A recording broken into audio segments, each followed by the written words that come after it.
غم نہ کری رب تجھے برباد نہ ہونے دے گا، تیرا دشمن بڑا۔ سبسکرائب کر کے بیل آئیکن پہ ضرور کلک کریں۔ نماز کا مسئلہ اتنا اہم ہے، اللہ تعالیٰ نے قرآن مجید کے اندر ارشاد فرمایا وَإِن مِّن شَيْءٍ إِلَّا يُسَبِّحُ بِحَمْدِهِ وَلَٰكِن لَّا تَفْقَهُونَ تَسْبِيحَهُمْ۔ کائنات کی ہر چیز، کائنات کی ہر مخلوق، فضا میں اڑنے والے پرندے، بلوں میں رہنے والی چونٹیاں، سمندر میں تالاب میں رہنے والی مچھلیاں، خونخوار بھیڑیے، اللہ کی جتنی بھی مخلوق ہے سب کی سب اللہ کی تسبیح بیان کرتی ہے۔ یہ کس نے بتایا؟ ان مخلوقات کو پیدا کرنے والے رب نے قرآن میں کہا وَإِن مِّن شَيْءٍ إِلَّا يُسَبِّحُ بِحَمْدِهِ وَلَٰكِن لَّا تَفْقَهُونَ تَسْبِيحَهُمْ۔ کائنات کی ہر چیز تسبیح کرتی ہے۔ آپ کے دل دماغ میں یہ بات آتی ہے ہم کو تو سمجھ میں نہیں آتی، تو اللہ خود بول رہا ہے وَلَٰكِن لَّا تَفْقَهُونَ تَسْبِيحَهُمْ، ان کی تسبیح کو تم سمجھ نہیں سکتے۔ ہم انگریزی ہم کو سمجھ میں نہیں آتی، جو ہے ان کی بولی ہمیں کیا سمجھ میں آئے گی، ان کی تسبیح ہمارے سمجھ میں کیسے آئے گی۔ اب علماء نے یہاں پر لکھا جب اللہ نے یہ بات کہہ دی کہ کائنات کی ہر چیز، ہر مخلوق اللہ کی تسبیح بیان کرتی ہے، اللہ کی مخلوق میں کتا بھی آیا نہیں آیا، خنزیر بھی آیا نہیں آیا، گدھا بھی آیا نہیں آیا، خچر بھی آیا نہیں آیا، تو یہ سب کے سب بھی اللہ کا ذکر کرتے ہیں۔ بعض بزرگوں نے کتابوں میں لکھا نماز چھوڑنے والوں کان کا میل صاف کر کے سنو۔ بعض بزرگوں نے لکھا اللہ تعالیٰ نے بعض بزرگوں کے اوپر یہ حالت ان کے اوپر طاری کر دی اور ان کے اوپر ایک کشف کیا۔ بعض بزرگوں نے کتابوں میں لکھا ہے ہر جانور کی تسبیح ہوتی ہے، گدھا بھی تسبیح کرتا ہے۔ گدھے کی تسبیح کیا معلوم؟ الحمدللہ الذی جعلنی حمارا ولم یجعلنی کلبا۔ تمام تعریفیں اس اللہ رب العزت کے لیے ہیں جس نے مجھے گدھا بنایا، ولم یجعلنی کلبا، مجھے کتا نہیں بنایا۔ اچھا تو پھر کتے کی تسبیح؟ ہاں کتا بھی تسبیح پڑھتا ہے۔ کتے کی تسبیح کیا ہے؟ الحمدللہ الذی جعلنی کلبا ولم یجعلنی خنزیر۔ تمام تعریفیں اس پاک پروردگار کے لیے ہیں جس نے مجھے کتا بنایا، ولم یجعلنی خنزیرا، مجھے خنزیر اور سور نہیں بنایا۔ اب سور کی تسبیح، سور کی تسبیح، سور کی بھی تسبیح ہے۔ سور کیا کس انداز میں تسبیح کرتا ہے؟ جمعہ میں آخر میں آنے والوں، اللہ کے گھر کو ویران کرنے والوں، گھر کے تمام نماز چھوڑ کر اللہ کے احکامات کا کھلواڑ کرنے والوں، کان کا میل صاف کر کے سنو۔ آج بہت آسان، آج بے نمازی بھی جرأت کے ساتھ کہتا ہے۔ میں حنیف مسجد میں بیان کیا کہ کتے اور خنزیر کا نام آیا، کیا جی امام صاحب نماز پڑھے نا، ہماری جمعہ کی نماز ہوئی، خنزیر کا نام لیا تو وضو ٹوٹ جاتا ہے، مولوی صاحب خنزیر کا نام لیا وضو ٹوٹ گیا۔ بے نمازیں کی زبان سے خاص کر جو ان کے لیے خنزیر کی جو تسبیح بڑا اہم ہے۔ خنزیر کیا تسبیح کرتا ہے؟ کس الفاظ کے ساتھ اللہ کی شکر گزاری بیان کرتا ہے۔ گدھے کی تسبیح سمجھ میں آئی، کتے کی تسبیح سمجھ میں آئی، خنزیر بھی اللہ کے قسم اللہ کی تسبیح بیان کرتا ہے۔ الحمدللہ الذی جعلنی خنزیر۔ تمام تعریفیں اس پاک پروردگار کے لیے ہیں کہ اس اللہ نے مجھے خنزیر بنایا، پیشاب پاخانہ کھانے والا بنایا، نجاست کھانے والا بنایا، تمہارے بچوں کا پاخانہ کھانے والا بنایا۔ وَلَمْ يَجْعَلْنِي تَارِكَ الصَّلَاةِ، اور اللہ نے مجھے بے نمازی نہیں بنایا۔ تو بے نمازی سے گلی کا سور بھی پناہ مانگتا ہے۔ کون مانگتا ہے؟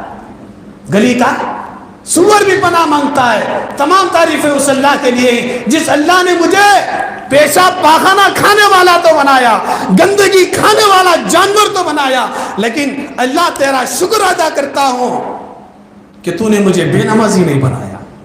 اور خنزیر یہ کہتا ہے کل قیامت کے دن بے نمازی کو اللہ جو عذاب دے گا اس عذاب سے اللہ کا شکر میں بچ گیا. میں کہتا ہوں سور بولے کتا بولے اس کی فکر چھوڑ ڈالو. جس مخلوق کو اللہ نے جس کام کے لیے پیدا کیا وہ کام انجام دے رہے. اللہ نے ہم کو جس مقصد کے لیے بنایا آج ہم اس مقصد سے مکر گئے. آج بہت مطلب سمجھ سکتے ہیں نا, ایک نام منبر پر بیٹھ کر ہم بولتے ہیں تو لوگوں کے دل دماغ کے اندر ان جانوروں کی اتنی کراہت لوگوں نے یہ سمجھ لیا ان الفاظ کے استعمال کرنے سے وضو بھی ٹوٹ جاتا ہے. مجھے بات بتاؤ, جس جانور کو اللہ نے جس مقصد کے لیے پیدا کیا وہ مقصد میں پوری کے پورے اتر رہے, وہ اپنی ڈیوٹی برابر انجام دے رہے. شیر کو اللہ تعالیٰ نے گوشت کھانے کے لیے پیدا کیا. شیر بھوکا مر سکتا ہے, گھاس نہیں کھا سکتا. بکری کو اللہ نے چارہ چرنے کے لیے پیدا کیا.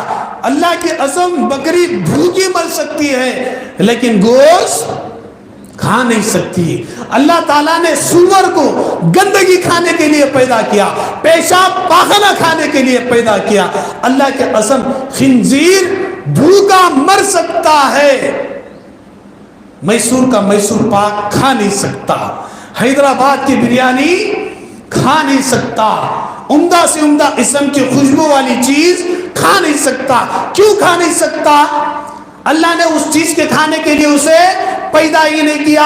21 قسم کا مٹھا رکھو, بریانی, خشخا, خرما, تیتر, بٹیر, ہرن کا گوشت, مور کا گوشت, ایک دسترخوان سجاؤ, لائن سے گول ایک چکر بناؤ, ہر قسم کا مٹھا, ہر قسم کا گوشت, اور ان تمام کے بیچ میں بچے کا پاخانہ رکھو ایک کھٹورے میں, ایک برتن میں.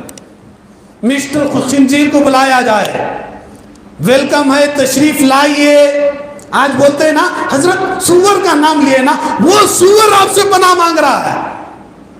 اللہ نے سور کو جس مقصد کے لیے پیدا کیا وہ مقصد پورا کر رہا نہیں کر رہا. جب ٹیپ کاٹ کے منسٹر خنزیر صاحب اندر انٹری ماریں گے, پہلے تیتر کھائیں گے, بٹیر کھائیں گے, چکن کھائیں گے, مٹن کھائیں گے, گلاب جامن کھائیں گے, کسٹرڈ کا میٹھا کھائیں گے, یا کیا کھائیں گے منسٹر خنزیر صاحب؟ بچے کا گو کھائے گا, بچے کا پاخانہ کھائے گا. وہ کھا کر بتاتا ہے یہ کس رقم کی چیزیں, اللہ نے مجھے یہ کھانے کے لیے پیدا نہیں کیا, اللہ نے مجھے یہ پاخانہ کھانے کے لیے پیدا کیا. اس لیے میرے آنکھوں کے سامنے اتنی ساری چیزیں ہیں, اس کے لیے جب میرے رب نے مجھے پیدا نہیں کیا اس لیے میں اس کو چھوڑ دیتا ہوں. جس کام کے لیے پیدا کیا اس لیے میں وہ چیز کو کھاتا ہوں. باقیات 20 چیزوں کو میں ہاتھ بھی نہیں لگاتا, سونگ کر بھی نہیں دیکھتا. اب مجھے بتاؤ اللہ نے اپنی عبادت کے لیے ہم کو پیدا کیا نہیں پیدا کیا؟ اب بتاؤ ہم اللہ کے جس مقصد کے لیے بنایا تھا اس ڈیوٹی میں لگے ہوئے ہیں یا اس ڈیوٹی سے نکل چکے ہیں؟ ارے بولو. اللہ نے کہا سچ بولنا, جھوٹ نہیں بولنا. ہم جھوٹ بول رہے نہیں بول رہے. اللہ نے کہا حلال کھانا, حرام نہیں کھانا, لیکن حرام بھی کھا رہے نہیں کھا رہے اللہ کے لیے. دیکھو حجاب کے مسئلے میں عورت کا کیا فیصلہ ہوگا, کون سا جج کیا فیصلہ ہوگا, ہندوستان کے حالات کیا ہوں گے, اس کا فیصلہ ابھی نہیں آیا, لیکن آج کی اس مسٹر خنزیر کا فیصلہ آپ کر سکتے ہیں. مجھے بات بتاؤ, اللہ نے جس مقصد کے لیے اسے پیدا کیا اس مقصد میں وہ پورا اتر رہا ہے یا ہم پورا اتر رہے؟ ارے بولو. میرے دیکھو باہر جا کو آستین نہیں چڑھانا, باہر جا کو ٹریکٹر کو پریشر نہیں ڈالنا, باہر جا کو سیکریٹری صاحب کو نہیں بولنا کیا حضرت ایسا بولے نہ بول کر, اس لیے تمہاری زبانہ سے میں کھلوار ہوں. اب مجھے بتاؤ اللہ نے انسان کو پیدا کرنے کا ایک مقصد بیان کیا اور جانوروں کو پیدا کرنے کا ایک مقصد بیان کیا. خنزیر کو جس مقصد کے لیے پیدا کیا وہ مقصد میں پورا اتر رہا ہے نہیں اتر رہا ہے؟ ہم کو جس مقصد کے لیے پیدا کیا ہم اس مقصد میں پورا اتر رہے یا نہیں اتر رہے؟ ہم نہیں. تو ہم کس کے سامنے ہار گئے؟ پاخانہ کھانے والے سور کے آگے ہار گئے. اللہ نے کہا جمعہ کی اذان کے بعد حلال کاروبار حرام ہو جاتا ہے, جمعہ کی اذان کے بعد حلال کمائی کے ذریعے سے جو پیسہ ملتا ہے وہ بھی حرام ہو جاتا ہے۔ جمعہ کی اذان کے بعد جو انکم ملتی ہے وہ پیسے کھانا، کتے کا گو کھانا، سور کا مونت پینا، سور کا گوشت کھانا سب حرام۔ ارے تعجب لگ رہا ہے نا آپ کو؟ کسی ایک عالم سے مسئلہ پوچھ لے، کسی ایک مفتی سے مسئلہ پوچھ لے، کوئی ایک مفتی پوری دنیا میں اہل حدیث ہو، بریلوی ہو، کسی بھی مینٹ کا ہو، آپ یہ مسئلہ یہ کر لے، ہم ہماری مسجد سے امام صاحب کو نکالنا چاہ رہے، امام صاحب نے بہت سخت کہا، بہت سست کہا، ہم حاجی صاحب ہیں، ہم نمازی صاحب ہیں، ہم ٹرسٹی صاحب ہیں، ہم مسجد کے صدر ہیں، ہم مسجد کے سیکریٹری ہیں، ہم یہ کاروبار کرتے ہیں۔ مولوی صاحب نے کہا، ہمارے مفتی صاحب نے کہا، ہمارے مسجد کے امام صاحب نے کہا کہ جمعہ کی اذان کے بعد تمہارا کمانا سور کے گوشت کی طرح حرام ہو جاتا ہے۔ کیا مفتی صاحب، کیا جمعہ کے بعد کاروبار کرنا حرام یا حلال؟ تمہیں حلال کر لگ بولے تو ہمارے مفتی صاحب کو ہمیں گورا بستر گول کر کو ہمیشہ کے لیے گیٹ آؤٹ کر دیتے ہیں۔ اللہ کے قسم پوری کائنات میں ایک مفتی بھی آپ کو ایسا نہیں ملے گا جو یہ کہے کہ جمعہ کی اذان کے بعد بھی کاروبار حلال ہو۔ یعنی مجھے معلوم اس کے واسطے میں اتنا گٹ کے ساتھ، اتنا پاور کے ساتھ بہت اسے کچھ تو شرم کرو۔ پورے منڈیا روڈ میں آتا ہوں نا میں، ارے بیان شروع ہو چکا ہے، اچھے اچھے نمازی گاڑی والے کیا ہمت سے بیٹھ کر چائے پی رہے ہوتے معلوم کینٹینوں میں۔ اللہ ہم سب کی حفاظت فرمائے۔ تو اللہ نے جس چیز کے لیے ہم کو پیدا کیا اس چیز کے مطابق ہماری زندگی نہیں ہے۔ جانوروں کو جس چیز کے لیے پیدا کیا وہ جانور اس چیز میں بھرپور اتر رہے ہیں۔ بہرحال کئی ہوئی باتوں پر اللہ ہمیں عمل کرنے کی توفیق نصیب فرمائے۔ آخر میں یہ بات اٹکا کر اس جمعہ وقت زیادہ لیا ہوں، انشاءاللہ آئندہ جمعہ سے میرا اس مرتبہ کا وعدہ مودی کے وعدے کی طرح نہیں ہوگا، پکا وعدہ ہے، آئندہ سے اتنا زیادہ ٹیپ نہیں لوں گا۔ ایک چیز جو بچے کی پیدائش کے موقع پر بچے کے کان میں اذان دی جاتی ہے نا، کیوں دی جاتی ہے؟ عام طور سے لوگ کیا بولتے ہیں؟ اس لیے کہ بچہ دنیا میں آنے کے بعد سب سے پہلے اس کے کانوں کے اندر اللہ کا نام پہنچے، اس لیے ہم اذان دیتے ہیں۔ عام طور پر یہی بات بولتے ہیں نا، حالانکہ یہ اس بات میں اتنا دم، اتنا پاور اور اتنی اتھینٹک بات نہیں آئی ہے۔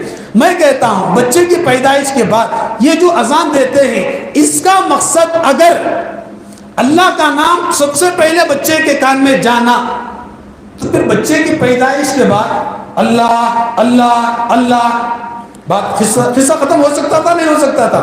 مقصد کیا تھا؟ اللہ کا نام سب سے پہلے تو اللہ اللہ بولتے تو بھی کام ہو سکتا تھا نا، لیکن سیدھے کام میں کمپلیٹ پوری اذان، بائیں کان میں کمپلیٹ پوری اقامت کیوں کہی جاتی ہے؟ کسی میں کچھ دم ہے تو آپ آئندہ جمعہ آئے، سمجھ لیں انشاءاللہ آئندہ جمعہ اس سوال کا جواب آئے گا۔ آپ کو کسی سے پوچھنا نہیں ہے، انشاءاللہ مجھے امید ہے آپ یوٹیوب سرچ کر لو، یہ جواب انشاءاللہ نہیں ملے گا، مسجد عمر فاروق کے ممبر و محراب سے ہی انشاءاللہ ملے گا۔ لیکن میں کہتا ہوں اپنا دل دماغ دوڑاؤ، کسی سے مت پوچھو کیا ہو سکتا ہے، دماغ ہی نہیں ہمارا مد ہو چکا ہے بیل کا گوشت کھا کھا کر۔ کیلکولیٹر جو ہے ہمیں پہلے پہاڑے یاد کرتے تھے، اب کیا ہے موبائل آ کو پورا انگلیاں میں ہوگی دنیا، اس لیے دل دماغ کی کھڑکیاں کھلتی، اس کے واسطے بولتی ہمارے گالے میں ذرا برا لگتا ہے لیکن تمہارا دماغ بھی تیز ہوتا ہے، اس لیے سوچ کر آؤ انشاءاللہ آئندہ جمعہ میں آپ لوگوں کے سامنے اس سوال کا جواب دوں گا۔ کئی ہوئی باتوں پر اللہ ہمیں عمل کرنے کی توفیق نصیب فرمائے، آمین۔ واخر سبسکرائب کر کے بیل آئیکن پہ ضرور کلک کریں۔ جزاک اللہ۔